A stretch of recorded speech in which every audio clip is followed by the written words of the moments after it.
Qu'est-ce que tu veux voir? Ben non, en fait, je pense que c'est une boutade, en fait. Chouette. C'est une boutade. En fait, moi, je suis consultant international aux Nations Unies. Mhm. Ah, c'est Donc, génial, ça. je travaille entre la France et l'Afrique. OK. Donc, je passe D'accord, ok. dans l'année 3 à 4 mois en France, mais le reste du temps, je suis en Afrique. Je peux être au Congo. Là, je rentre par exemple du Niger, à Niamey. Ok. Donc, je peux être au Sénégal. Parfois, je suis en République démocratique du Congo, en RDC, dans des coins perdus comme Mbandaka et autres.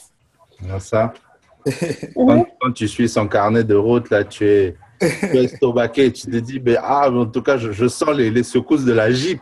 Quand je te vois sur Facebook, je sens que ça bouge, là. C'est clair. Il Et y a en des, fait, en quoi il y a en des fait consiste justement ton travail exactement? C'est-à-dire En fait, consultant d'emploi, tu... je suis dans tout ce qui est conseil en management de projet. D'accord. Il Donc, arrive que, tu peux organiser au Congo les choses. bon, ben, en fait, j'ai essayé au Congo, mais ça n'a pas été possible, hein.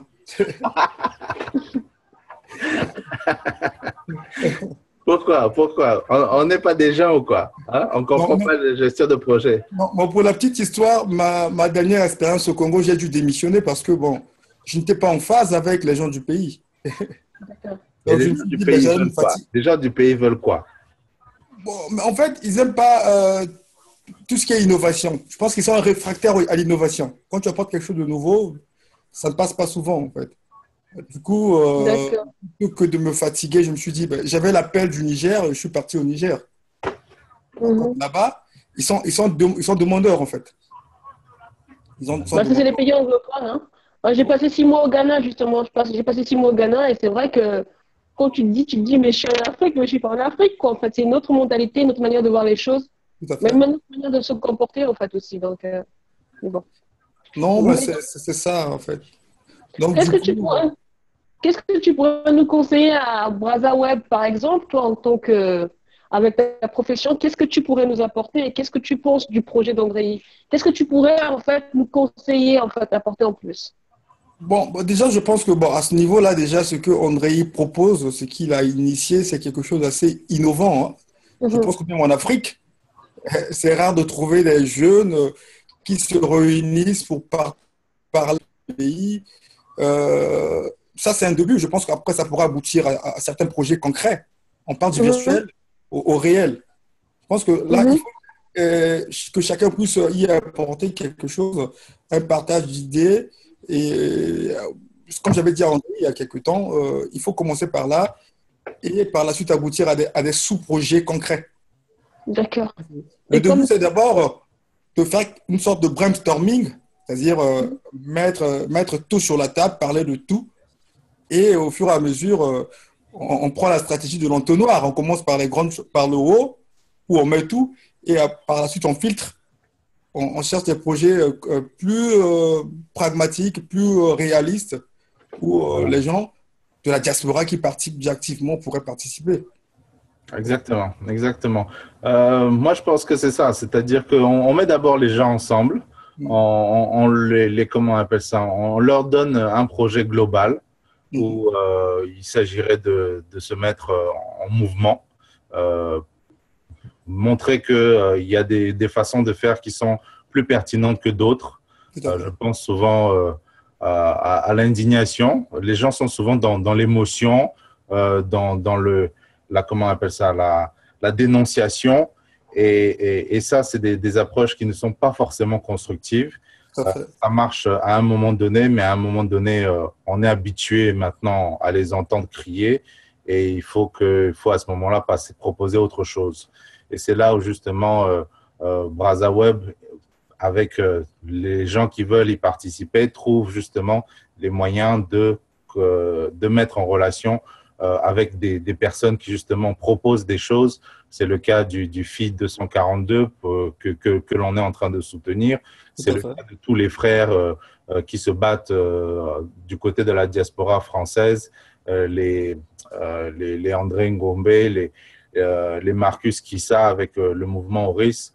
toutes les initiatives qui sont en faveur de la construction du Congo, nous, on les supporte. Et si quelqu'un a besoin de notre aide en termes de communication, eh bien, on est là. Voilà. Donc aujourd'hui, en fait, grosso modo, on fête l'anniversaire de BrazaWeb, c'est-à-dire cette plateforme autour de laquelle on veut réunir les Congolais d'abord pour les divertir, les mettre au courant. On offre plein de services comme justement le service d'information qui est le principal vecteur de notre activité. Mais l'objectif, ou du moins le projet de départ, c'était vraiment d'avoir des contributions multiples et diverses, que ce soit dans les domaines de la musique, que ce soit dans les domaines de l'entrepreneuriat, mais faire de telle sorte qu'on mette les gens sur le spotlight et leur permettre de s'exprimer, de partager leurs compétences, de faire connaître leurs skills, leurs trucs, ça, et faire de telle sorte que justement on avance en tant que diaspora. Donc aujourd'hui, en fait, ce qu'on va faire, c'est qu'on va partager encore une fois, on va dire cette vision, en essayant de mettre les gens ensemble et en leur demandant de se présenter, de dire ce qu'ils font, et de dire comment ils voient un peu leur participation au pays. Voilà. Alors, il y a un jeune homme qui nous a rejoint. Monsieur le jeune homme Asus PC, vous êtes là ou vous n'êtes pas là?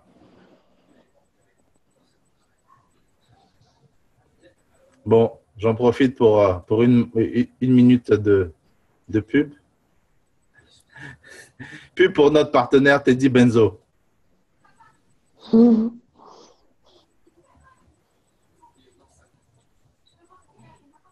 Ça, c'est ta ville, Julio. Je sais que tu adores Pointe-Noire. Tout à fait. Tout à fait.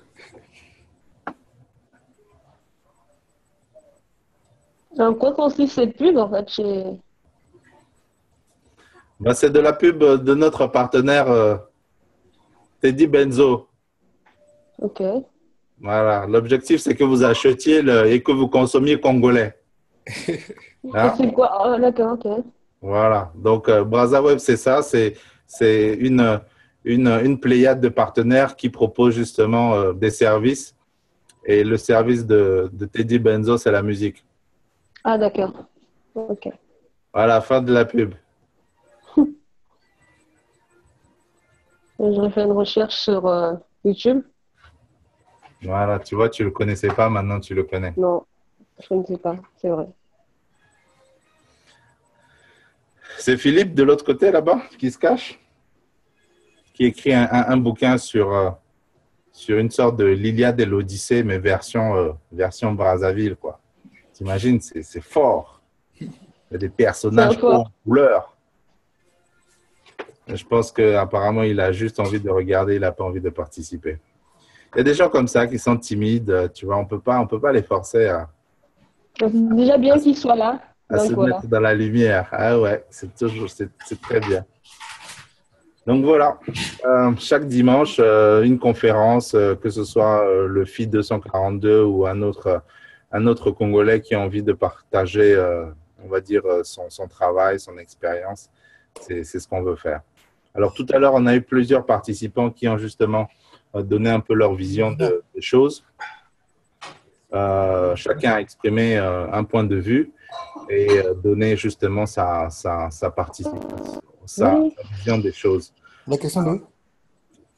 Ce qu'on voudrait, c'est qu'on va continuer sur la même lancée. Donc, chacun se présente, chacun présente ce qu'il fait et met en lumière un sujet ou deux qu'il aimerait que l'autre aborde. Donc, il y a Georgette, il y a Julio et le troisième participant, c'est… C'est ? J'attends qu'il se présente. Je sais qu'il est en Russie, mais je ne saurais pas vous dire… Je suis là. Ok, super. Ouais, je suis là. Bonjour à tout le monde. Désolé du retard. Bonjour. Bonjour. Bonjour. Oui, vous êtes Mireille, normalement, là, je suis rentré de Russie et André, je suis rentré ce matin. Donc, voilà, je suis là. Ah, alhamdoulilah. Dieu est grand. Voilà. Super. Bon, Miri nous a rejoint. Monsieur Asus PC, quel est votre nom? Blaise Titembo. Super. Bienvenue, Blaise. Je t'en prie. Donc voilà, tu as un peu saisi le principe. Chacun de nous se présente. Enfin, moi, vous me connaissez, mais je peux me représenter encore une fois.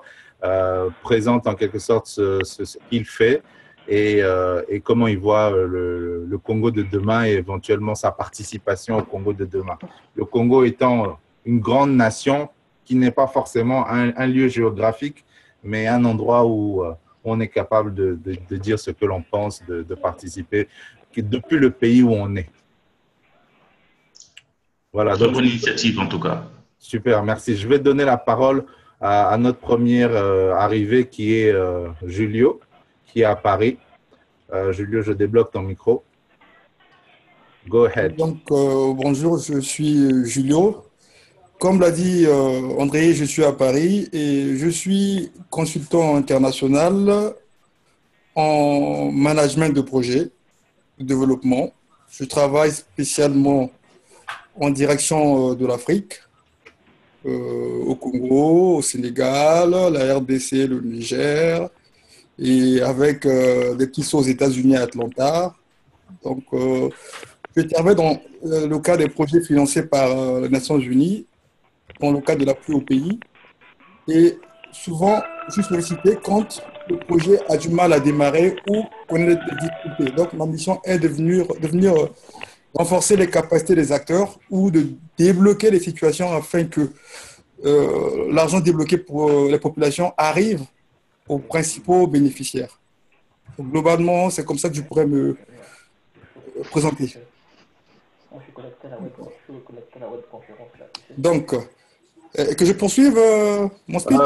Comment est-ce que tu vois l'évolution, on va dire, de nous autres au Congo en tant que diaspora, en tant qu'individualité, en tant que communauté? Bon, en fait, j'ai toujours dit que le Congo est un chantier. Le Congo, c'est un chantier où tout est à faire. Il suffit de sortir.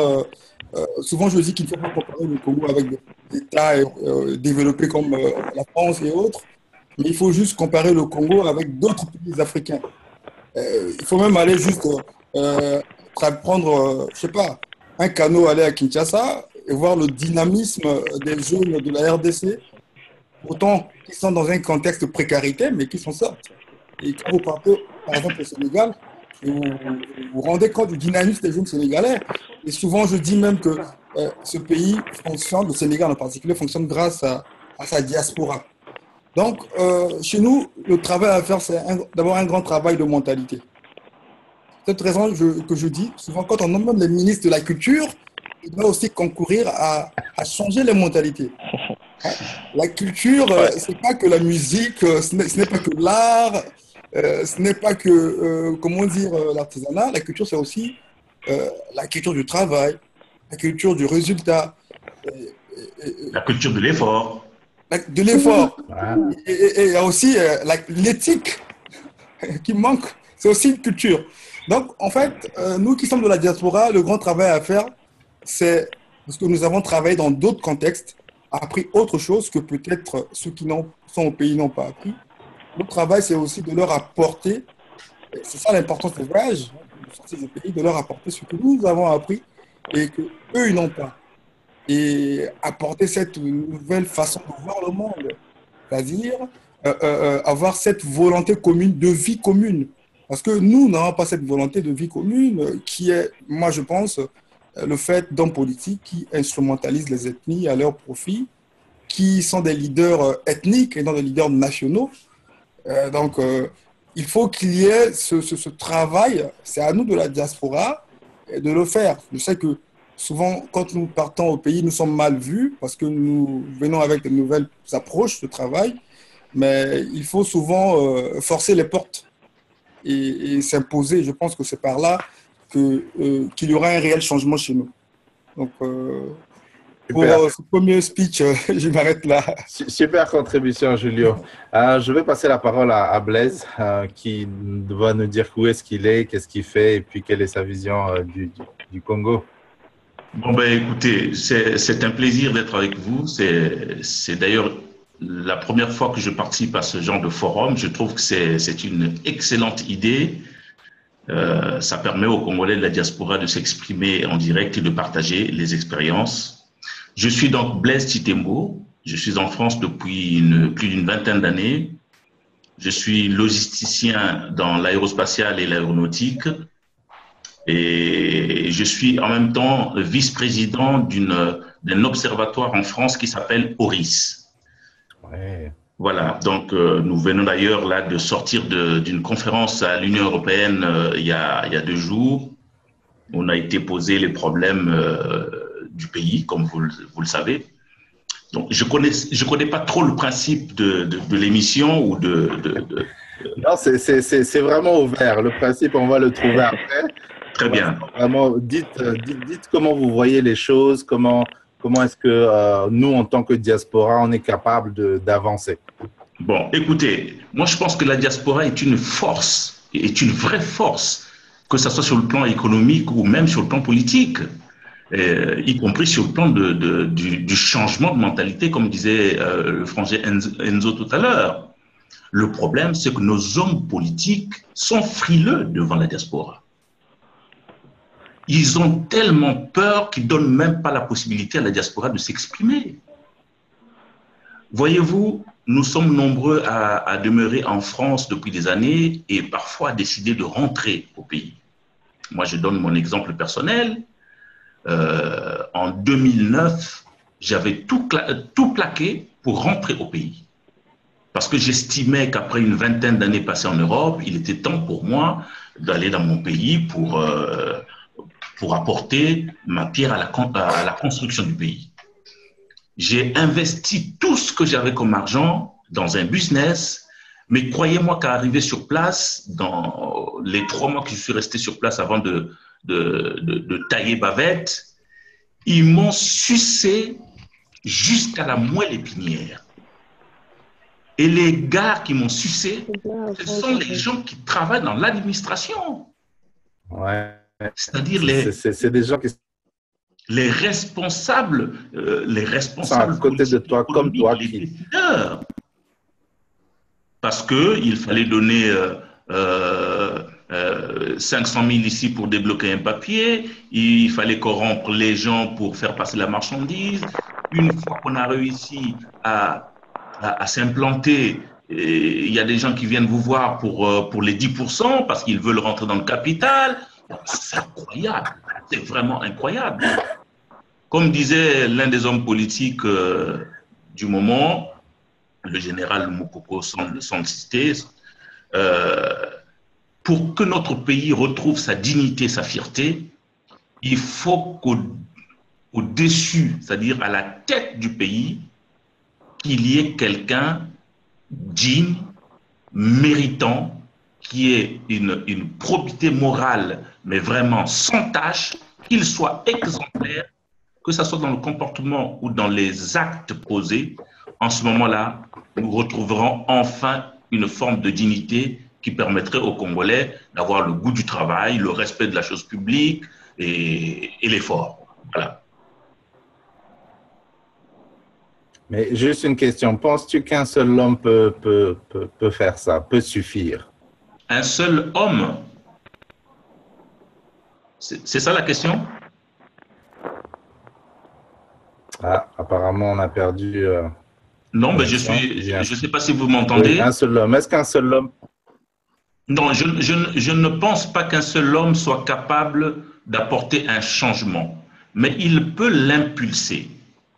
Parce que si l'homme qui est au-dessus, c'est-à-dire si le chef de l'État est exemplaire et rigoureux, je pense que toute son équipe sera dans l'obligation de travailler correctement et de poser des actes qui feraient que le président ne soit pas obligé de le sanctionner. Or, voyez-vous, lorsqu'on apprend qu'il y a un ministre chez qui on a retrouvé 8 millions d'euros, il est ministre des Finances, mais il ne se passe pratiquement rien. Personne ne bouge. Monsieur Okongakala ne pointe pas sa tête pour le traduire en justice. Ça pose problème, sincèrement. Alors, on ne va pas indexer les gens ici, ce n'est pas l'objectif, mais je comprends. comprends exactement ce que tu veux dire. Je comprends exactement ce que tu veux dire. Très bien. Moi, de mon côté, je vais juste réagir à ça. Je pense sincèrement que tout le monde doit être comptable de ce que l'autre fait.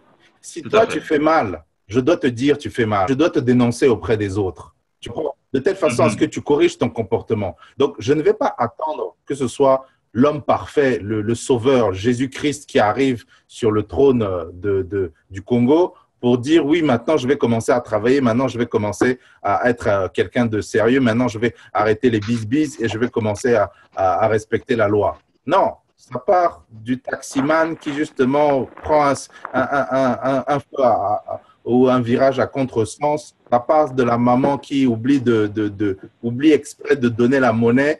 Ça passe par chaque individu, en fait. C'est vrai. Je doit partage. justement faire preuve de probité morale de trucs. Aujourd'hui, on est dans une situation, voilà, on est dans une situation que tout le monde connaît où on n'a pas l'homme qu'il faut à la place qu'il faut. Maintenant, est-ce que ça nous empêche, est-ce que ça doit nous empêcher d'avancer? Je ne crois pas. Donc, par contre, qu'est-ce que l'on met en place pour que justement, on fait de telle sorte que cette personne appuie sur le bouton exit et puis laisse place à quelqu'un d'autre qui serait capable de mieux gérer les choses. Georgette ou Mieri? Bah, écoutez, Mireille, je vais faire comme les autres, je vais me présenter également. Donc pour ceux qui ne me connaissent pas, donc je suis Mireille dans Mireille Mayoulou. Donc je suis en France également comme Blaise et comme Lucio. Je suis en région parisienne, donc ça fait plus de 15 ans que je suis là. Et donc j'ai également ici en France, donc je travaille en tant que contrôleur de gestion. Contrôleur de gestion, donc notamment le domaine de la défense pas mal. Donc je vois quand même un autre contexte, comme disait tout à l'heure Lucio, nous sommes ici donc en Europe ou en Occident on va dire, et donc on travaille dans notre contexte que celui du Congo, on côtoie d'autres individus, d'autres intelligences, d'autres nationalités, donc d'autres cultures, et qu'on confronte avec la nôtre qu'on a ramenée du Congo. Alors, donc on se rend compte et on voit ce qu'il y a de bien chez les autres, ce qu'il y a de pas bien chez nous. On a cette possibilité-là, ce que ceux du pays qui sont restés au Congo, pour la plupart, n'ont pas eu cette possibilité. Ça nous fait donc effectivement réfléchir et ça donne de fait des expériences comme celle de Blaise qui vient de nous partager, qui à un moment donné se dit bon, faut que je rentre au Congo, voilà. On a tous eu cette tentation, moi également. Et ce qu'il a relaté comme expérience, je pense que beaucoup d'entre nous ou l'ont vécu ou connaissent des gens qui l'ont vécu, proches ou amis. Donc c'est là, je pense que le plus gros problème qu'on a nous au Congo aujourd'hui, c'est un problème de mentalité. C'est global. Donc j'ai tendance à dire souvent qu'on peut taper sur Sassou Nguesso ou ceux qui tiennent son système, mais je pense qu'ils sont à l'image des Congolais.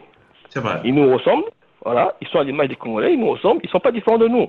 Ils sont Congolais comme nous.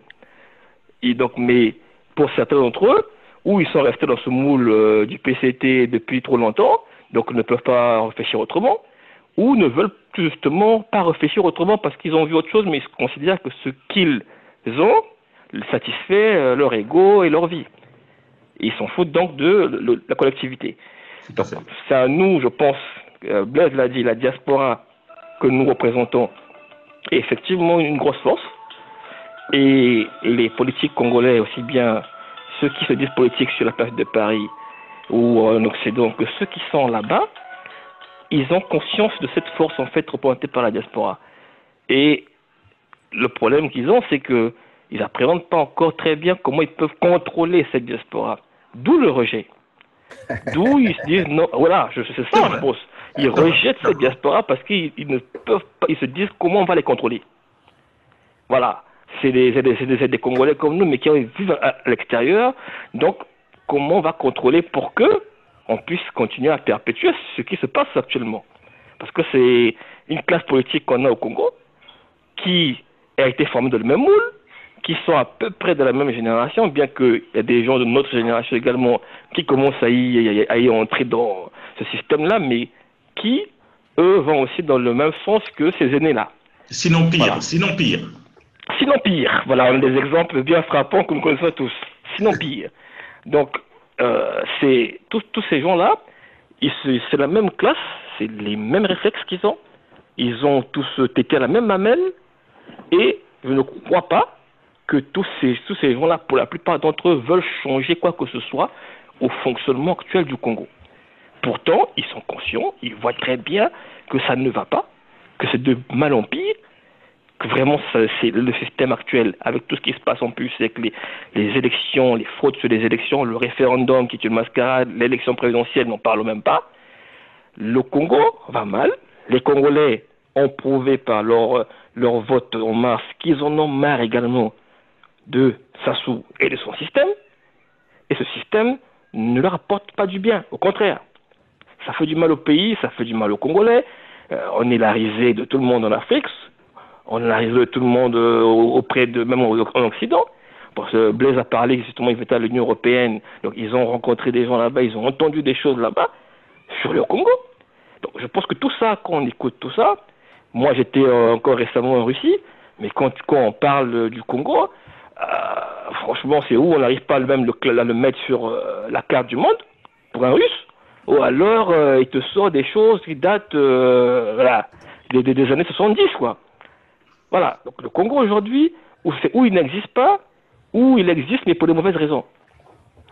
Donc je pense que c'est à nous, diaspora, d'implémenter justement par ce qu'on peut organiser, par ce qu'on peut poser comme acte, pas que politique, mais également au niveau culturel, également au niveau économique ou dans l'entrepreneuriat ou autre, qu'on puisse poser des actes qui puissent montrer qu'on apporte quelque chose de nouveau, qui va changer quelque chose chez nous.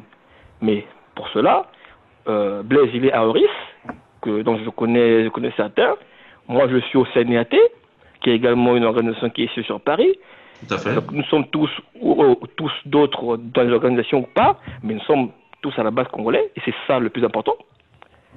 Et je pense que, étant la diaspora, ma vision, c'est que nous devons, nous, créer les conditions d'imposer un rapport de force, qu'ils le veuillent ou pas, à ces anciens-là, pour leur faire comprendre que la diaspora est là, on est une force, et on veut, que vous le vouliez ou non, on va prendre également part à l'amélioration des conditions dans le pays. Voilà moi ce que je pense. Justement, je vais poser une question, mais je donne la parole en fait à Julio. Comment on fait? Comment on fait pour établir ce rapport de force-là? Ce serait intéressant d'y répondre. Julio, tu avais une chose à dire? Oui, en fait, moi, ce que je dirais, je suis d'accord avec ce que Myri dit. Hein, je suis d'accord, tout à fait d'accord. Et j'aimerais même ajouter quelque chose. Là où il a dit, les Congolais sont tous pareils. Non, mais moi, il y a une citation de Montesquieu que j'aime bien ressortir. Et quand il dit, l'âme du souverain est le moule qui donne la forme à celle du peuple. Exact. Tout à fait. Exact. Donc moi, je pense que quand on est élu, hein, je me rappelle d'ailleurs du débat entre Ségolène Royal et Sarkozy en 2007. Ségolène disait à Sarkozy, mais on est élu pour faire changer les choses. C'est-à-dire, quand on est élu, ce n'est pas pour maintenir le statu quo. Quand on est élu, c'est pour faire basculer du point A et arriver au point B. Dans l'évolution, d'où l'importance même de l'alternance d'ailleurs. Hein? Tout à fait. Il y a eu un parti qui est arrivé, qui fait quelque chose, qui échoue ou non. Le peuple choisit un nouveau parti qui vient pour pousser la boule un peu plus loin que ça. Donc voilà. Moi, je pense que ce qu'il faut dans ce pays, il faut qu'il y ait des dispositifs qui permettent l'évolution. On nous parle de l'émergence 2025. Il n'y a pas de dispositifs qui permettent d'atteindre cette émergence 2025. Le dispositif. Moi, je ne sais pas ce dispositif. C'est-à-dire qu'en termes de formation, quelle formation? On va aller en 2025 avec quelles ressources humaines? Formation d'avenir. Hein? Donc, voilà, vous savez que 2025, c'est bientôt. Hein? Bien sûr. Bien C'est sûr. en 2 matins. C'est dans 9 ans. C'est de l'utopie. Moi, je connais les pays émergents, les pays du BRICS. Si on les compare avec le Congo, en termes de ressources humaines, en termes de un fossé. C'est vraiment de l'utopie. Maintenant, Tout à fait. il y a aussi un problème. Nous, la diaspora, on veut bien faire des choses. Mais dans d'autres pays, on accorde la place à la diaspora. Il faut pas que ce soit une diaspora sélective ou sélectionnée. Ou élitiste. Hein? Ou élitiste. Ou élitiste. C'est-à-dire qu'il faut permettre à cette diaspora de s'exprimer, que ce soit dans la société civile, dans le domaine associatif, que ce soit dans le domaine entrepreneurial, et même dans le domaine politique. La politique est venue de la diaspora, c'est une force pour le pays. Ce sont de nouvelles idées, de nouvelles initiatives, une nouvelle façon de gérer le pays. Donc moi, je pense que le conseil que je donnerais, je suppose que nos dirigeants nous suivent quand même, auront l'occasion de nous suivre. Je leur conseillerais de ne pas voir la diaspora comme un ennemi. Il ne faut pas voir la diaspora comme une sorte de peste. Nous sommes tous Congolais. Nous ne sommes que 4 millions d'habitants. La ville de Paris, c'est 6 millions d'habitants. Paris intramuros, 6 millions d'habitants. Nous ne sommes que 4 millions. Ça veut dire que nous sommes tous frères. Donc, Voilà. il faut qu'on nous laisse à la diaspora des espaces d'expression. Parce que quand vous étouffez la diaspora, elle ne peut plus s'exprimer, ça va aboutir à la violence. Donc moi, je pense qu'il faut laisser. Le grand problème qui est là, dans notre pays, c'est les espaces qui manquent pour la diaspora. Moi, je pense que si on laisse à d'autres diasporas des espaces d'expression, il y a des gens qui sont les personnes qui sont pleines de compétences, pleines de volonté, qui pourront faire bouger les choses au pays. Alors, si tu me permettre, juste un instant, Myri. Donc, il est chez moi à 11h34, on est à la moitié du parcours.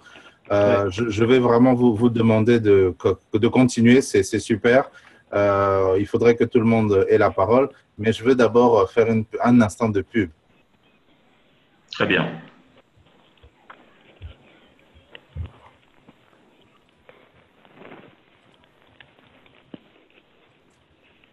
Alors, pour ceux qui ne la connaissent pas, il s'agit de Clam, Monica Clam, qui est une superbe chanteuse de la diaspora aussi. Elle est congolaise d'origine et puis elle chante aux États-Unis. Ah ouais, mais je ne connaissais pas. Voilà. Moi non plus, je ne connaissais pas. Hein. Ok, bah vous avez tout ça sur la chaîne YouTube de BrazaWeb. Il y a une playlist qui s'appelle 242 Congo ou Congo Nabiso. Voilà, exactement. Je vous l'enverrai tout à l'heure. Très bien. D'accord. On est reparti. Donc, qui veut continuer le débat? Myri? Alors, moi, je voulais juste m'appuyer sur ce que disait tout à l'heure Julio. C'est que sur la diaspora, c'est que, comme je disais précédemment, nous, la diaspora, les politiques ou les responsables politiques du Congo aujourd'hui, qui ont la charge du pays, ils savent ce que représente la diaspora. Mais ils en ont peur parce qu'ils ne peuvent pas nous contrer. Donc, ils nous voient effectivement en adversaire, en ennemi. Parce que pendant les élections, Sassou Nguesso, pendant une interview sur Afrique 24, je crois, on lui pose la question sur la diaspora et il a eu des propos assez méprisants envers la diaspora. Tout à fait. Il a eu des propos méprisants. Donc ça veut dire que pour lui, on ne compte pas. Ou alors, si on compte, mais on est des adversaires pour lui. Il ne nous voit pas comme une force de proposition, comme des gens qui pourront apporter quelque chose au pays, et plutôt comme des gens qui vont le gêner, lui, dans son pouvoir. On ne peut pas vous mettre en prison, c'est ça le problème.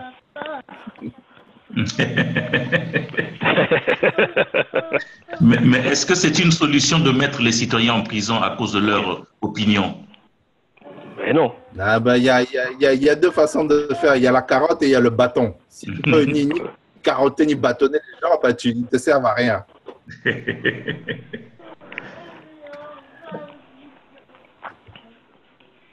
Donc, il y a Freddy qui vient de nous rejoindre. Il est en train de se battre actuellement.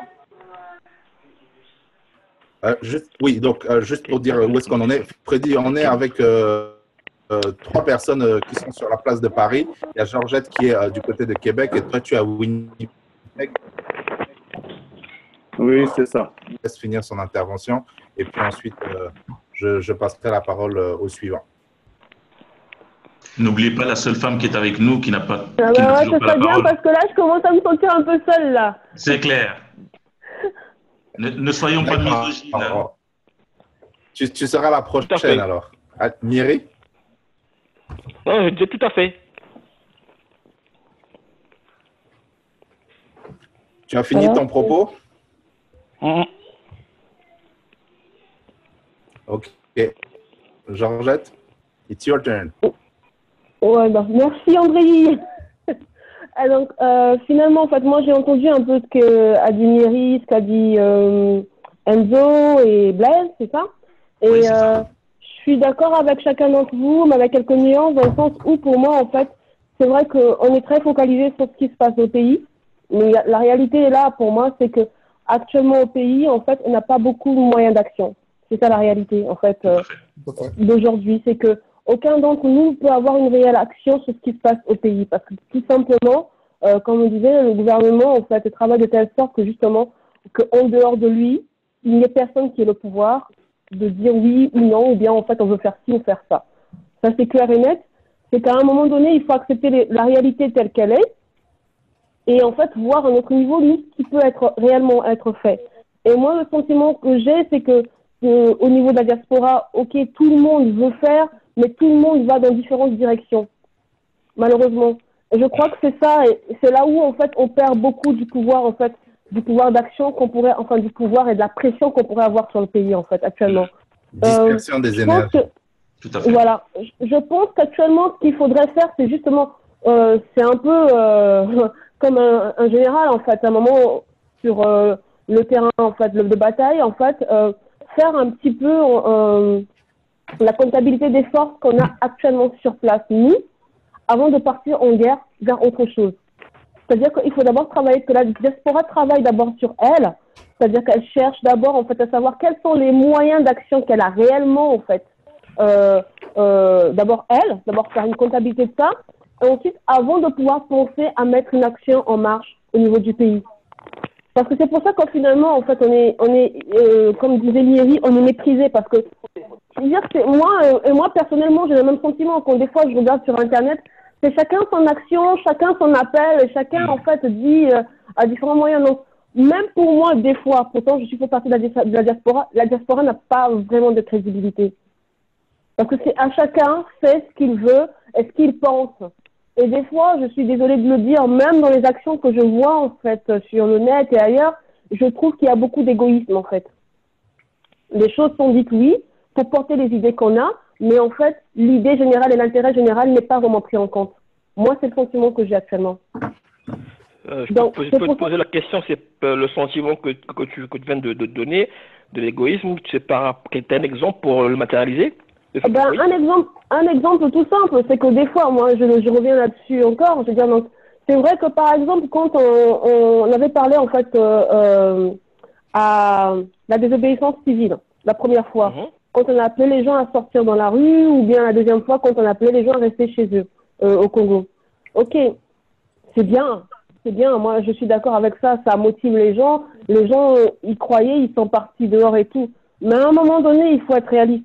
Les gens qui sont sortis, qui sont fait tirer dessus, c'est pas nous. Alors que beaucoup de cet appel venaient d'ici, en fait, venaient des pays des pays d'Occident. Et ceux qui se sont fait tirer dessus, ce sont ceux qui sont sur place et qui n'ont aucun réel pouvoir, en réalité, aucune liberté, et en fait, aucun moyen d'action pour se défendre. Donc, c'est pour ça que je dis, ok, avec les idées, ok, avec les désobéissances civiles. Deuxième fois, pareil. On appelait à la désobéissance civile, en fait, d'accord, ça c'était le général Mokoko et autres, d'accord, la deuxième fois. Là encore, c'était un coup d'essai. Le coup d'essai, je le comprends, mais après, derrière, quand des gens se font arrêter, quand des gens se font tirer dessus et se font pilonner dessus, il faut arrêter, il faut repenser, en fait, cette idée d'appel à la désobéissance civile, parce que ceux qui payent, c'est pas nous qui sommes dans nos appartements, ce sont ceux qui sont sur place. Et moi, je serais d'accord dessus si derrière les résultats étaient là. Mais je ne vois pas de résultats pour ces gens-là. Tout ce que je vois, c'est que des gens se font massacrer et que derrière, les choses ne changent pas.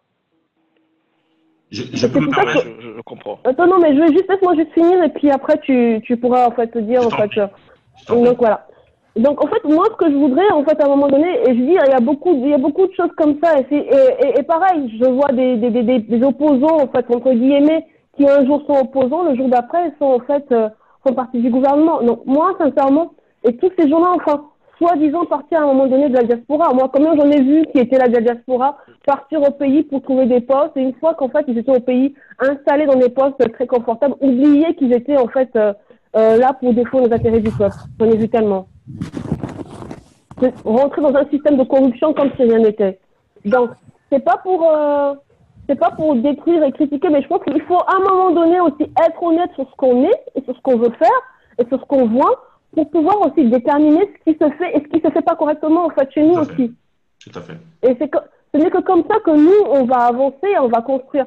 Donc, c'est pour ça que moi je dis, il faut que cette diaspora-là, avant de commencer pour qu'elle ait une crédibilité réelle, travaille d'abord sur elle-même et en fait, une fois qu'elle est travaillée, donc travaille à s'unir déjà parce qu'on demande au pays de s'unir alors que nous-mêmes ici sur place, on n'est même pas unis.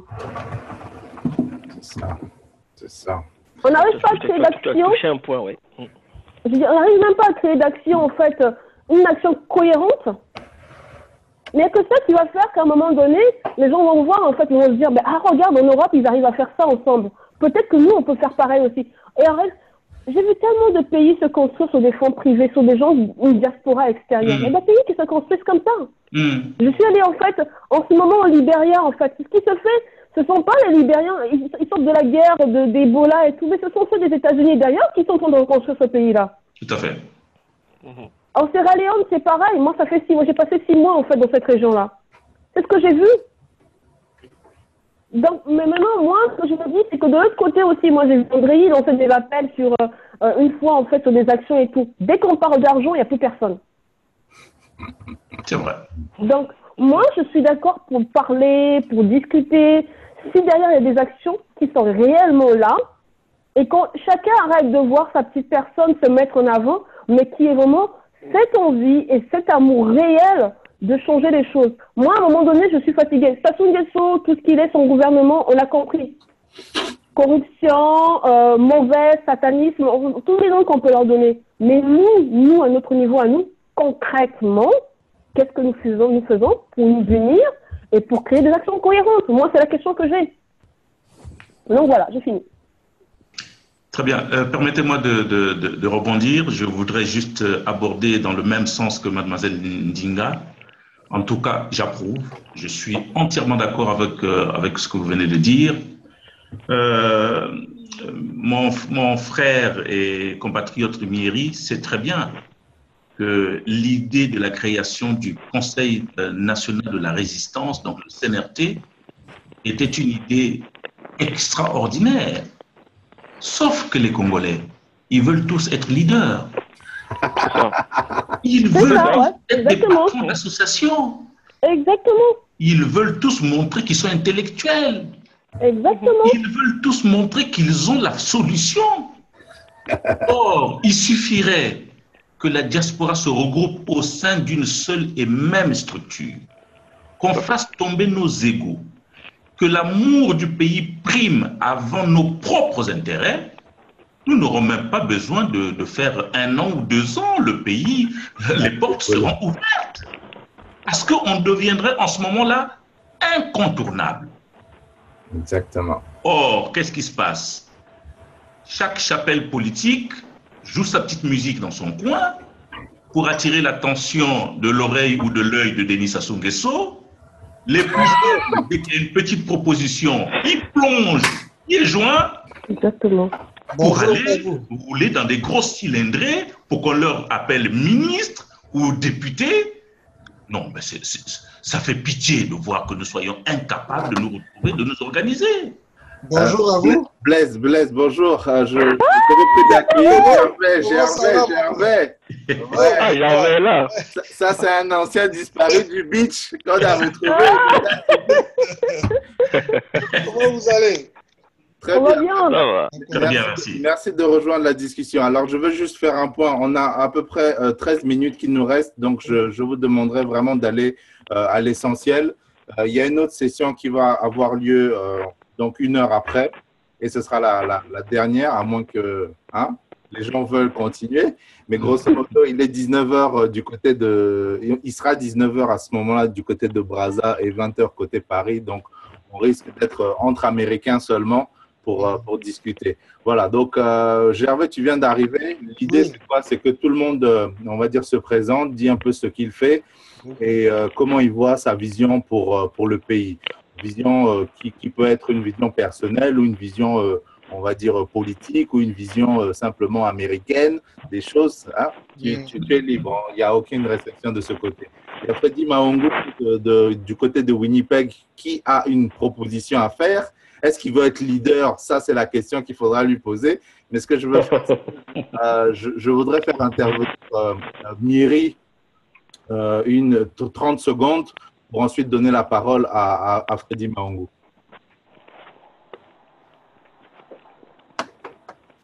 Myri? Ah, c'est moi. Par rapport au discours de Georgette, oui, vous n'êtes pas unis. Oui, vous avez des propositions à faire.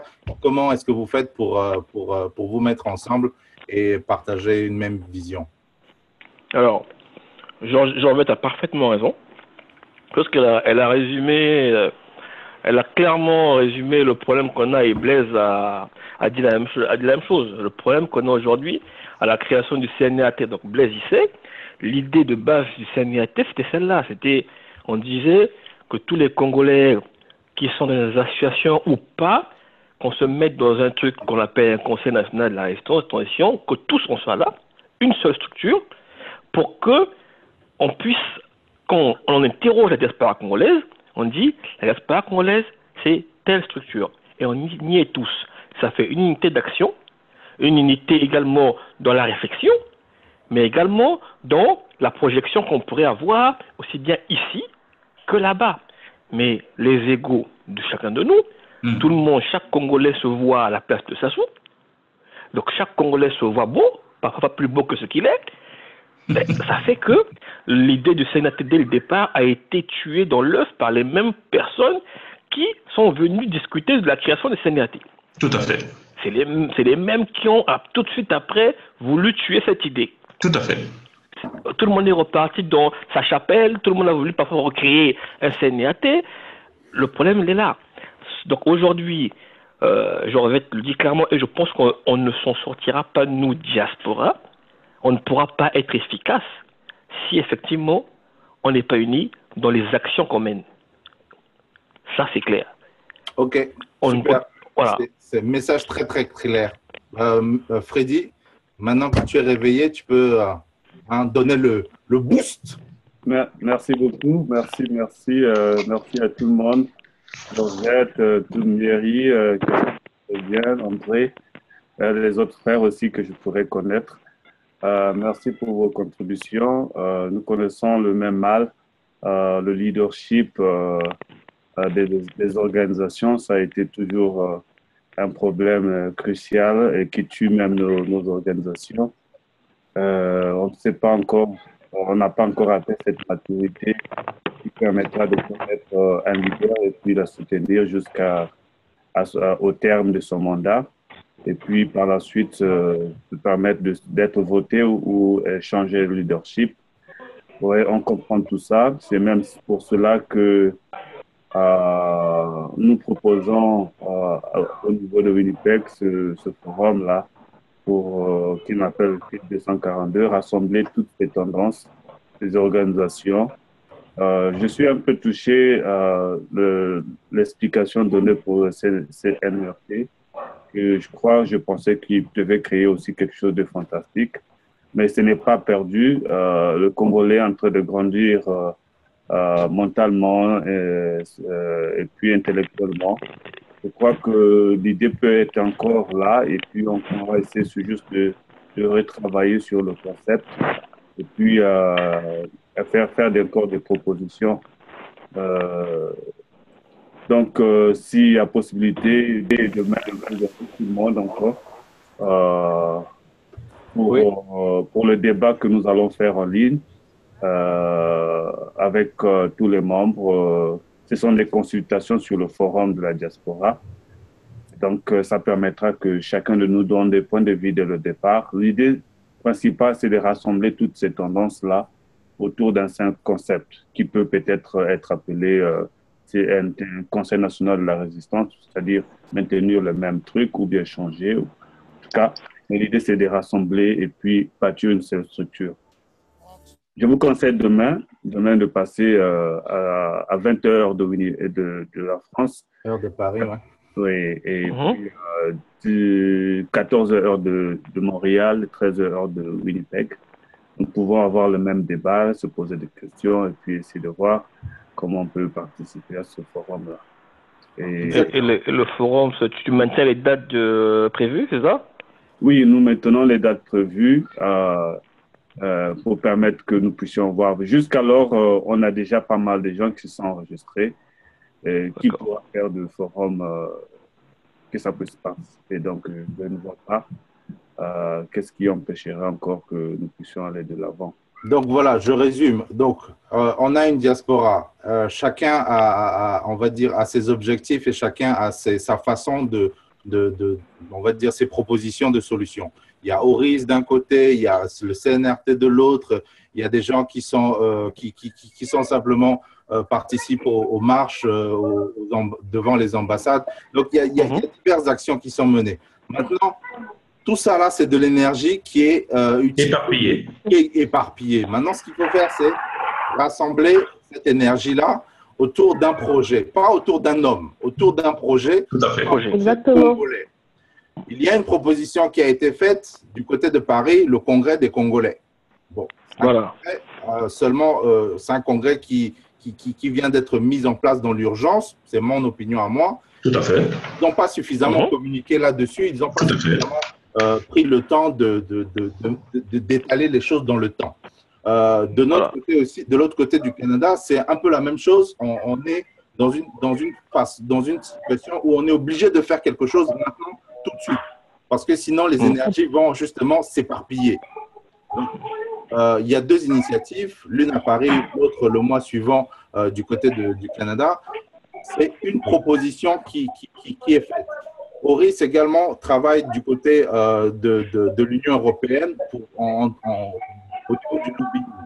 L'idée, c'est justement qu'on puisse identifier toutes les associations, tous les partenaires qui travaillent, que ce soit dans la communication, dans le lobbying, et faire une liste des forces en puissance, et puis ensuite proposer à ce moment-là des stratégies pour faire avancer le schmilblick. Alors, je vais m'arrêter là pour donner la parole à Marcus qui a participé à la webconférence de tout à l'heure. Et puis ensuite, ce sera Gervais. Ok. Alors, allez-y à l'essentiel. On a 5 minutes. On peut étendre de 5 à 10 maximum. Alors, bonjour à ceux qui viennent d'arriver. J'ai vu qu'il y avait Blaise qui était là. Écoutez, tout a été dit dans le résumé que tu as fait. Je me permets on va se tutoyer. Tout a été dit, oui, les énergies sont éparpillées, on travaille dessus, comme je l'ai dit tout à l'heure, avec Oris depuis le mois de juillet, si mes souvenirs sont bons. Ça a souvent accouché d'un mort-né pour ne pas être, sans vouloir être offensant. Aujourd'hui, l'idée, c'est de reprendre ce que tu viens de dire, c'est-à-dire qu'on met en connivençant les énergies au sein de la diaspora en France, mais aussi au niveau du Canada, des États-Unis, et ne pas oublier l'Afrique de l'Ouest et l'Afrique du Sud qui sont aussi très impliqués là-dessus. Tout à fait, tout à fait. Pour le permettre, il faudrait que chacun soit le relais justement de cette idée-là. C'est-à-dire que par exemple, Blaise, pour qu'il soit sur ce forum interactif, je lui ai envoyé le mail tout à l'heure, oui, le message que tu m'as envoyé avec les différentes coordonnées de connexion et tout. Donc, si chacun d'entre nous arrive à faire ce petit travail qui ne dure que 30 secondes, même pas, c'est un copier-coller, envoyer, à la fin de la semaine, à la fin du mois, on sera beaucoup plus nombreux dans cette dynamique et là naîtra justement cette cohésion-là, je pense, sincèrement. Voilà. Gervais? Oui, je veux d'abord saluer tout le monde. Merci encore pour l'opportunité.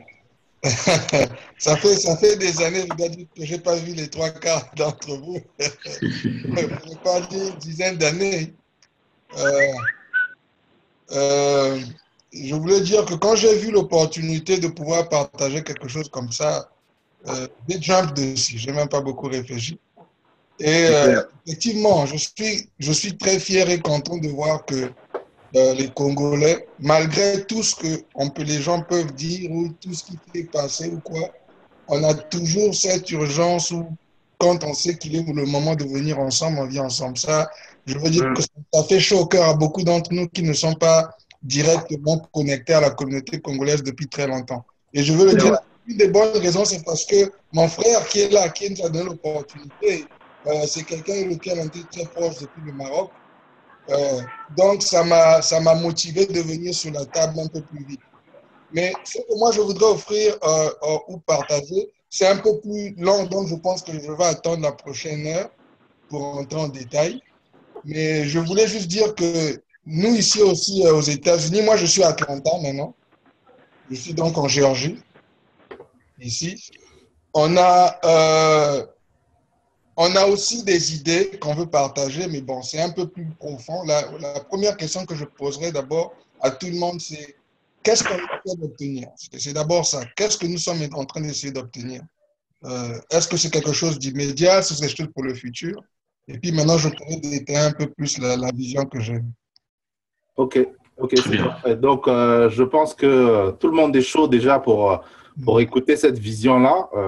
On ne saurait que tarder de la faire partager. Donc, maintenant, c'est à vous de me dire si vous avez des choses à faire, on met fin à la conférence et puis on se reparle dans une heure ou bien on continue et puis on termine la chose. Et puis, la prochaine conférence sera initiée aussitôt après. Pour moi, c'est bon, hein. On peut y aller si jamais, en fait, ça vous ennuie pas. Moi, je suis open. Hein. C'est comme ça vous arrange. Ça, c'est Georgette. Oui, c'est moi. Ah, jamais. Wow. Jamais, ça fait 20 ans. Ça fait 20 ans, oui. Ça fait 20 ans. Wow. All right. OK. Gervais, c'est à toi. Non, elle peut aller, Georgette. Vas-y. Non, je dis non. Justement, je disais à André que c'était bon pour moi parce qu'il demandait si on était tous disponibles. Donc, pour moi, c'est bon. C'est comme ça vous arrange, quoi. Donc, si jamais on doit continuer, moi, ça me va. Écoutez, pour moi, pour le moment, c'est bon. Si la petite, elle pleure, je serai obligé donc d'arrêter et d'aller récupérer la petite dans son lit, quoi. Pas de problème. D'accord, pas de souci. Pour moi, je peux rester encore 20 minutes, exactement à midi, heure de Winnipeg. Je le rencontre avec les orateurs du forum. Donc, OK.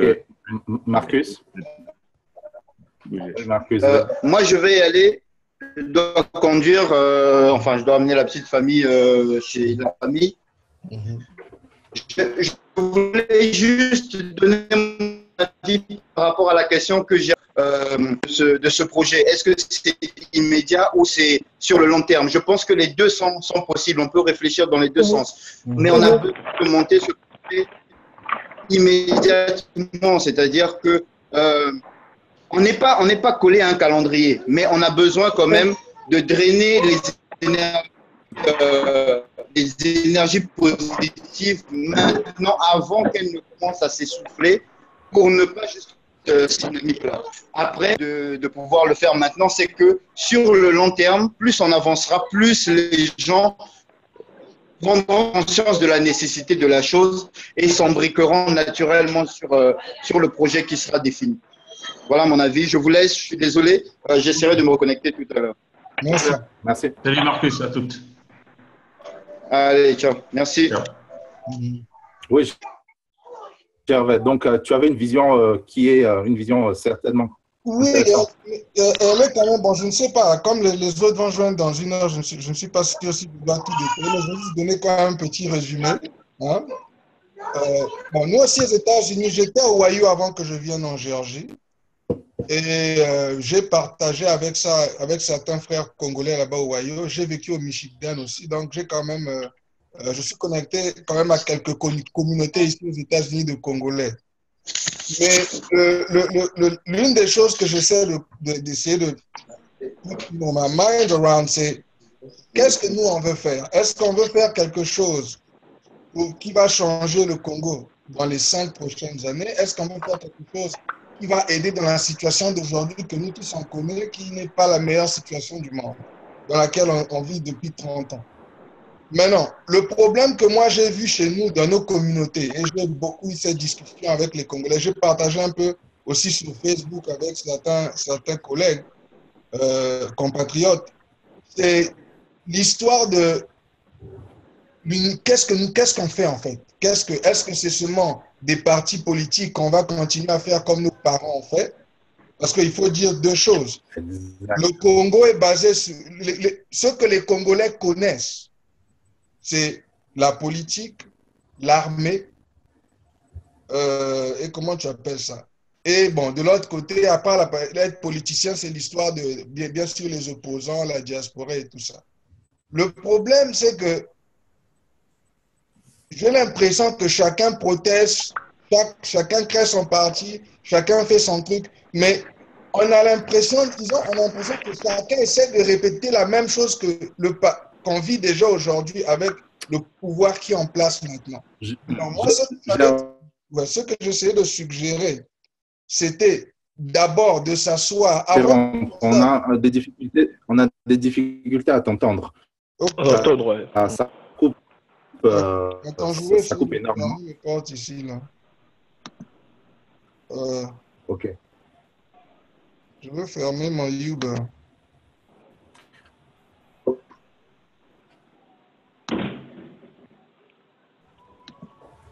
Oui, ouvre les portes pour que le Wi-Fi passe. Ok. Ok, ça, je ne sais pas si vous m'entendez mieux maintenant. Oui, oui. Bon, ben, moi, c'est mieux là. Ouais, ce que je crois que j'essaie de fermer certainement. Ok, donc ce que j'essaie de dire, c'est que ce que nous, on a constaté, c'est que tout avait l'air d'être parti politique. Et puis nous tous, on sait que quand c'est les histoires de partis politiques, il y a aussi les histoires de tribus qui jouent. Donc, hein, les gars du Sud, certains gars ont leur propre parti. Les gars du Nord ont leur propre parti. Les gars de Niari, Boueza, les Koumoudangs de chez moi ont leur propre parti. Ça a toujours l'air d'être un peu séparé. Le problème que moi, j'ai trouvé, c'est qu'on a l'air de vouloir continuer à répéter les mêmes choses que nos parents ont fait. Il faut d'abord dire que nos parents ont fait ce qu'ils ont fait par rapport à leur génération, par rapport à ce qu'ils ont appris des Français. Il faut qu'on soit clair sur ce qui se passe. Moi, je suis aux États-Unis, ma vision est complètement différente de ce que je vois, pour te dire la vérité, de ce que je vois en France. De comment est-ce qu'on essaie d'aborder ça. Le problème, c'est l'histoire politique. Le deuxième problème, c'est la partie économique. On n'a aucune discussion sur ça. Parce que si vous voulez changer les choses, it doesn't matter. Quelle que soit la manière dont la formule ou comment vous allez finir par trouver ça, il faut avoir une machine financière. J'ai commencé cette discussion il y a peut-être 6 ans. Tous ceux qui protestent, tous ceux qui discutent, il n'y a pas de machine financière économique. Nous, on a tous appris au Congo que tous ceux qui sont mis au pouvoir, tous ceux qui ont été au pouvoir, il y a quelqu'un qui les finance. D'abord, les Congolais ne se financent pas eux-mêmes. Il faut qu'on sache. Moi, l'une des choses que je pensais que les Congolais devraient apprendre à faire pour changer les choses, c'est avoir notre machine économique et la machine politique. Maintenant, comment est-ce que tu joins les deux? Ça, c'est une autre discussion. Mais quelle est la machine économique que vous avez pour justement pouvoir investir, influencer ceux qui veulent peut-être être dans des partis politiques ou qui veulent être les prochains leaders du Congo? Que tu veux devenir président ou membre du Sénat ou quoi, la question, c'est bien beau, tu veux le pouvoir, c'est bien. À part tes idées, qui va te sponsoriser? Parce qu'aux États-Unis, on est en pleine campagne électorale maintenant pour chercher le prochain président. Chaque parti a une machine économique. Les Congolais, nous, quelle est notre machine économique?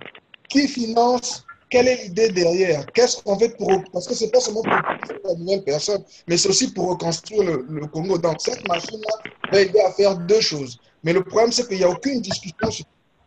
Je vais d'abord m'arrêter là pour le moment. Ok, super, super. C'est des points très pertinents et c'est nouveau dans le débat qui a été commencé aujourd'hui. C'est un sujet auquel personne ne veut aborder, la question de l'argent. Est-ce qu'on laisse des compagnies étrangères venir donner le prix du pétrole, ou bien c'est nous qui fixons le prix du pétrole, ou bien c'est les marchés, ou est-ce que c'est la Banque de Chine qui vient pour implémenter les projets de construction d'immobilier au Congo? Donc après, il faut vraiment définir ce genre de choses. Est-ce qu'il y a quelqu'un qui veut réagir par rapport à ça? Oui. Vas-y, Blaise. En tout cas, Gervais, je suis très content de t'entendre exposer dans ce sens-là. Je peux dire que je te connaissais pas. Mais je me rends compte qu'il y a des Congolais qui réfléchissent différemment. Parce que la majorité que nous sommes pense que pour émerger, il faut faire de la politique. Voilà. Tout à fait. J'ai suivi, je crois que c'est Freddy qui disait tout à l'heure que, ou même Gervais, si j'ai bonne mémoire, que au Congo, la nouvelle génération politique calque leur fonctionnement sur les anciens. Oui. En fait, ils font la même chose qu'ils combattent aujourd'hui. Exactement. Je me rappelle, il n'y a pas longtemps, il y a un an, j'ai fustigé un ancien ministre ici sur la place de Paris. Tout le monde m'est tombé dessus. J'étais présent, je confirme. Tout le monde m'est tombé dessus, mais ils m'ont finalement donné raison à la fin. Alors, moi, je pense sincèrement que lorsqu'on n'a pas une force financière, les gens vont à la politique, pas par conviction, mais c'est pour se remplir les poches. C'est clair. Or, la diaspora devrait réfléchir pour faire de telle sorte que nous soyons forts financièrement. Mais pour arriver là, pour concrétiser des projets, parce que l'argent ne vient pas comme ça, il faut monter des projets. Mais pour monter des projets, il faut que le pays soit stable. Il faut que le pays nous donne la possibilité de concrétiser nos projets. Croyez-moi que si moi, demain, je suis président de la République, je bannis tous les partis politiques existants. Une nouvelle forme de dictature. Non, mais ça, Merci, Blaise. Merci. Je pense qu'on va t'arrêter là. Bon, grosso modo, ce que je voudrais, c'est qu'on fasse un petit tour de table pour que chacun de nous dise un peu comment on voit les choses. On va essayer de conclure pour ne pas déborder dans les 5 minutes qui viennent. Donc, l'ordre est le suivant. Freddy, Julio, Mieri, Blaise et ensuite Georgette pour conclure. Oui, en conclusion, je propose que nous puissions avoir une autre vision de la politique. Ce n'est plus comme le copier-coller qui nous a tous traînés dans la boue. Je me rappelle, un ami avait rencontré le défunt Milongo, André Milongo, dans un train à Paris. Et puis, se demandant c'est comme s'il le connaissait. Et puis, ce jeune garçon a posé la question, c'est un ami, je crois que c'est M. Milongo. Et je lui ai dit, oui, c'est bien moi. Il dit, je suis content, je vous ai seulement vu à la télé, mais c'est la première fois de vous rencontrer. Et ce Milongo qui lui a dit, qu'est-ce que vous faites ici? Si je suis étudiant en économie, en 2e année, il dit, terminez, rentrez au pays, le Congo a besoin de vous. Nous avons essayé, mais nous n'avons pas pu. Peut-être que vous allez croire et vous pourriez peut-être n'abandonner pas ce pays-là. Bref, c'est juste une petite histoire qu'un ami m'a partagée et qui m'a beaucoup touché parce que ces grands hommes, ils ont pensé qu'ils avaient une vision à donner, mais ils ont été tous mêlés dans la boue et puis malgré leur vision qu'ils avaient, rien n'est sorti, rien n'a émergé de leur façon de voir la politique. Alors, une façon pour nous de dire aussi, nous profitons de la façon que la politique se passe à l'extérieur du pays, de pouvoir utiliser ces expériences, cette capacité, cette vision de la politique et puis essayer de changer les mentalités de la politique. Entre-temps, moi et André, on a parlé il faut qu'on laisse l'idée du grand du quartier, donc celui qui a toujours raison. C'est clair, le grand frère, le yaya. C'est clair. Il n'a jamais tort, même quand il est faux, tout ce qu'il dit c'est faux, mais il a raison. Il a raison, ben voilà. Il est grand. Donc, Parce qu'il est grand. on va sortir de ce concept-là. C'est clair. Voilà. Et apportons ces idées et puis voilà, on va regarder et puis travailler ensemble. Merci. Super. Très bien. Julio? Oui, en fait, moi, je suis resté en pleine réflexion après l'intervention de Gervais, qui parle du financement des partis politiques, du financement des personnes qui s'engagent dans la course à la présidentielle, par exemple. Et j'ai fait le parallèle avec ce que je disais tantôt sur le désir de nos dirigeants d'atteindre l'émergence en 2025. Voilà. En fait, quand je reviens, je sais pourquoi je dis que il a été démontré que dans les pays où il y a le sous-emploi, généralement, les gens cherchent l'ascension par la politique. C'est vrai. Donc, le grand travail à faire chez nous, c'est, je pense, nous aussi, la diaspora, nous devons faire ce travail, c'est d'investir dans l'entrepreneuriat. Moi, j'admire des personnes qui ont fait des preuves dans l'entreprise et qui finissent par être hommes politiques. Parce qu'il a déjà appris dans la gestion, il a démontré et il veut aller partager cette expérience au service de l'État, au sommet.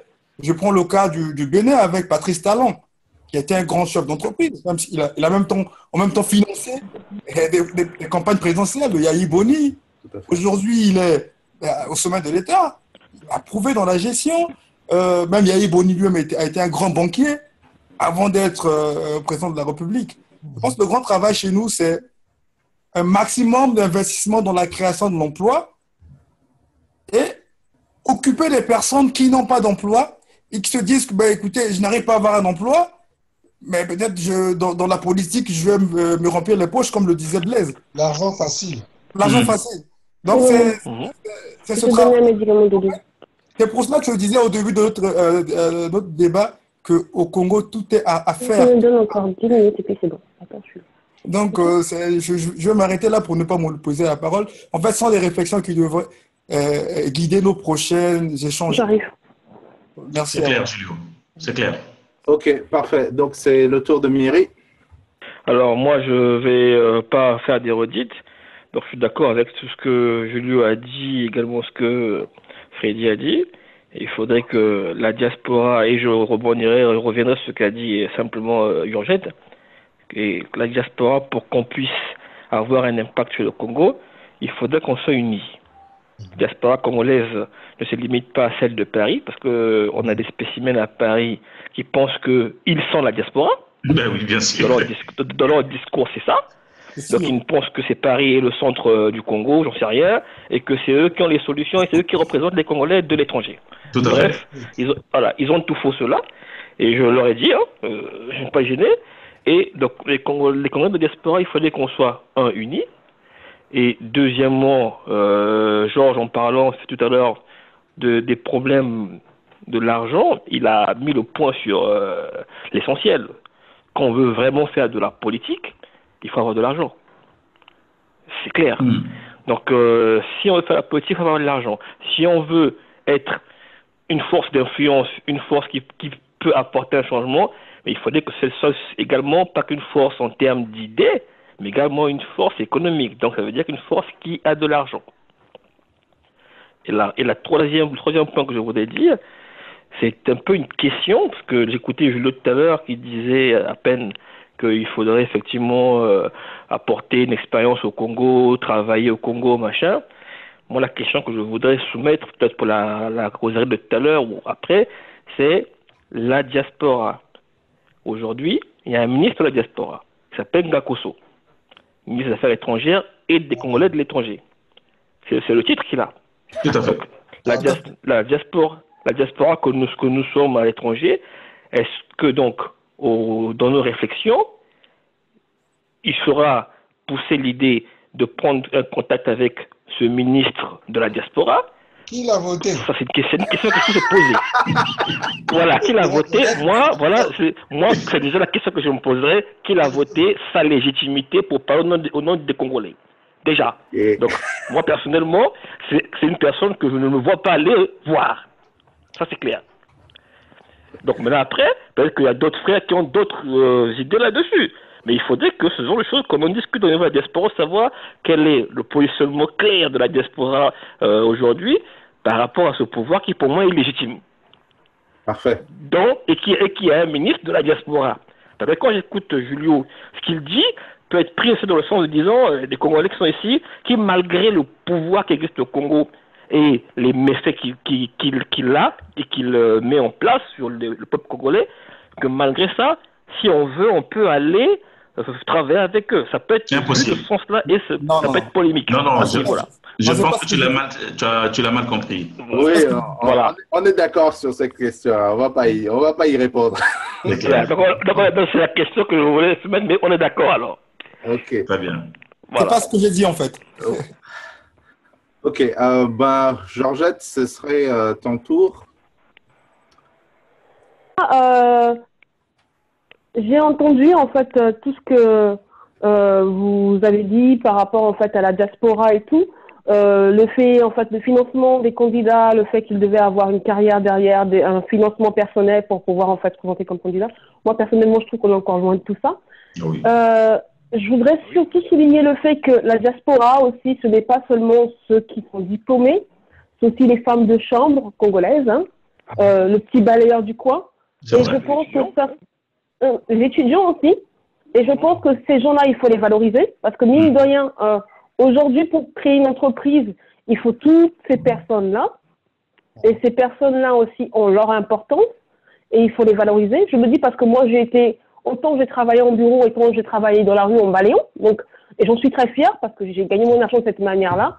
Et une des choses que justement le gouvernement en place, enfin le gouvernement en place entre guillemets, met ce mot en avant, c'est qu'il décrit la diaspora comme une bande de personnes illettrées qui touchent des allocations ou bien travaillent en fait à balayer les rues. Tout à fait. Moi, déjà le dire, c'est pas vrai.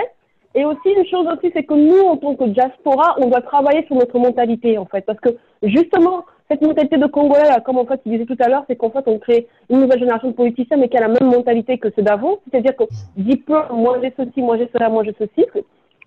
Moi, je veux juste dire ceci, c'est que, déjà, un général n'est rien sans son armée. Ça, il faut le dire. Donc, le petit soldat de base, il faut le valoriser, le reconnaître et l'accepter. Moi, je ne me vois pas comme leader, je me vois comme soldat parce que j'ai l'amour de mon pays. Je n'ai pas de prétention politique ou quoi que ce soit. J'ai juste la prétention de vouloir faire mieux et meilleur pour mon pays. Et je crois que c'est ça qui va faire la différence entre leur mentalité et la nôtre. Se dire qu'à chacun de nous, à notre niveau, à nous, sans prétention, sans agenda, sans en fait, ambition politique, sans cette ambition d'être leader. Un leader, c'est pas quelqu'un qui veut devenir chef. Un leader, c'est quelqu'un qui porte une idée. Qui impulse. Qui a un but. Je prends quelqu'un comme Mohamed Ali. Mohamed Ali n'a jamais voulu devenir politicien ou une personnalité publique. Il disait ce qu'il pensait parce qu'il avait en fait une audience pour le faire. C'est tout. Et ça s'est passé. Il est devenu en fait l'importance qu'il a pris parce qu'en fait simplement en passant des idées, en étant sincère dans ce qu'il était, dans ce qu'il pensait. Et je crois que c'est ça que d'abord nous, en tant que diaspora, c'est sur ça qu'on doit travailler. Parce que personnellement, chacun à notre niveau d'abord, hein, parce que je suis on a compris qui était quoi, mais c'est d'abord sur nous qu'on doit travailler, on doit faire ce travail-là. Moi, c'est vraiment le sentiment que j'ai, c'est que vraiment, et je reviens souvent là-dessus, c'est travailler d'abord sur nous avant d'aller les affronter. Parfait. C'est vraiment touchant. Super. Je pense qu'on a fait le tour, on va dire, des grandes questions. Chacun a pu exprimer son opinion sur les choses qui lui importaient. C'est pas terminé. Il y a une dernière conférence qu'on voudrait faire parce que il y a beaucoup de monde qui ont différents agendas et qui sont répartis partout dans le monde. Donc, on va faire une dernière conférence dans à peu près exactement 28 minutes. N'hésitez pas à revenir. Un peu plus, 38. Voilà. Chez moi, il est midi 22. Chez lui, il est quelle heure? Donc, c'est à 13h de chez moi ici. Voilà, 13h heure de chez toi et puis 20h, je pense, à Paris. Ok. Voilà, donc n'hésitez pas à revenir. On a vraiment beaucoup de choses à dire. Il y a beaucoup d'autres conférences qui vont. Ok. Et la seule chose que l'on voudrait, c'est justement que chacun y participe de façon structurée et qu'à la fin, on puisse en tirer le bénéfice. Alors, je rappelle une chose, c'est que ces vidéos-là sont publiques. Donc, n'hésitez pas à partager sur vos Facebook pour que la prochaine fois qu'on est en organiser une, il y ait plus de personnes, plus d'initiatives. Il y a forcément quelqu'un parmi nous qui a la solution. Il s'agit de le trouver. Et le plus souvent, ce qu'on va découvrir, c'est que c'est chacun de nous qui a cette solution-là. Ce n'est pas juste une seule personne, c'est en mettant les idées les unes derrière les autres qu'on construit l'idée finale. En tout cas, je vous remercie et à tout à l'heure pour ceux qui peuvent revenir. Pour ceux qui sont déjà partis, en tout cas, merci d'avoir participé et à tout à l'heure encore une fois. Okay, merci. Bonsoir tout le monde. Merci. Ok. À tout à l'heure. Bye. Un peu de musique pour finir. Partenaire, Roga Roga, toujours plus fort.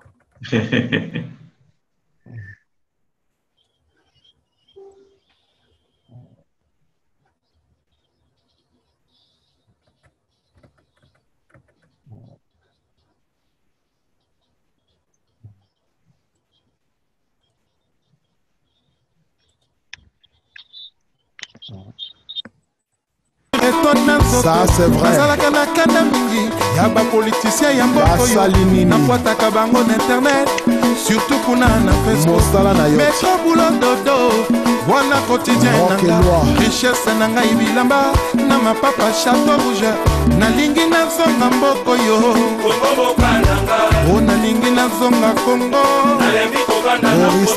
nalingi nazonga mboko yo Fiston Ebanza nalingi nazonga Congo Elikia Nanga Balezolezo Saturne Otiale Arnaud Wamba Sassou Kotala Ngaïba.